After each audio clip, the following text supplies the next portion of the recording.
নমস্কার বন্ধুরা, আমি শ্রাবণী। রোজকার মতো আজও আমি এসে গেছি তোমাদের একটা গল্প শোনাতে।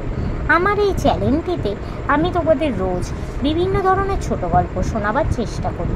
আজকে আমি তোমাদের একটি নীতিকথামূলক ছোট গল্প, যার নাম ভেড়ার পাল ও নেগড়ে বাঘ, এটি শোনাবার চেষ্টা করব। তো বন্ধুরা, তোমাদের প্রথমেই জানাই যে আমি একজন শারীরিক প্রতিবন্ধী।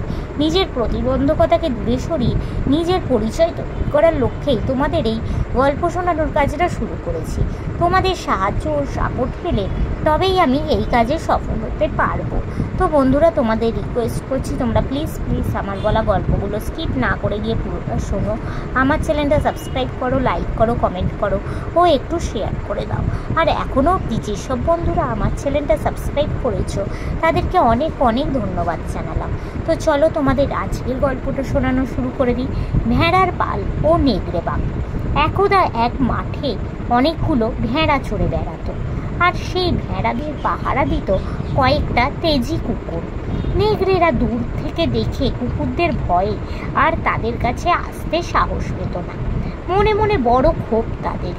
একদিন তারা নিজেদের মধ্যে বলাবলি করতে লাগলো, ওই কুকুর কটাই আমাদের শত্রু, কোনো রকমে ওদের সরাতে পারলেই ব্যাস, আমাদের কেল্লা ফতে। কিন্তু কি করে সরানো যায়? সব সময় যে তারা ভেড়াগুলোর কাছে কাছে পাহারা দিয়ে থাকে।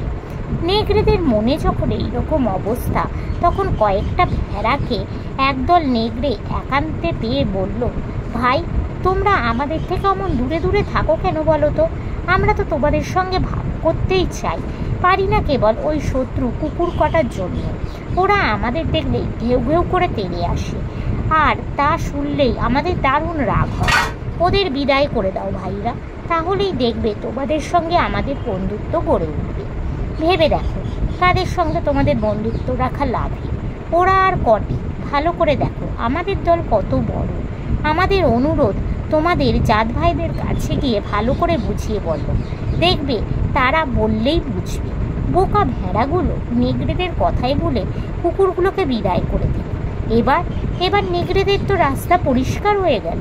নেগড়েরা ভেড়াগুলোকে এবার রক্ষকহীন অবস্থায় পেয়ে নিজেদের খুশি মতো এক এক করে খেয়ে ফেলল।